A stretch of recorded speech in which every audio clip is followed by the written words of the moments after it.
All right, so for those of you who are into Groove pages, Groove funnels, and you don't want to start from anything that's blank, you don't know where to get started, you've seen a page you like, you want to copy your old pages to a new location, I'm just going to show you an easy way to do this with the Groove Cloner extension. So I've just created a new page and I put an empty container there. And I'm going to go use the Groove page as Groove main site as a template. So I can see can be copied in the bottom left.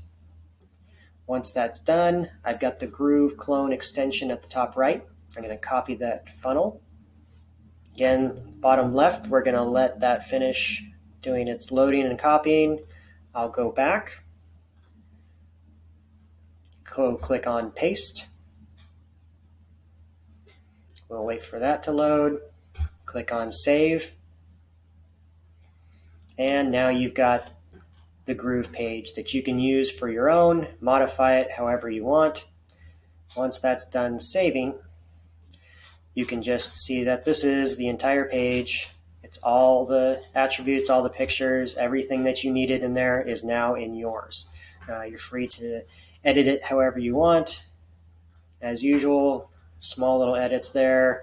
Change out logos however you want, menus.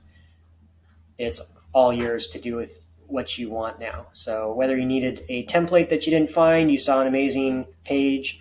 Again, once you've got that extension loaded, if you come to a page, you'll see on the bottom left, it lets you know that it can be copied and you can use it for your own. That's it. Any questions, please post below. And if you're interested, I'll leave a link to purchase.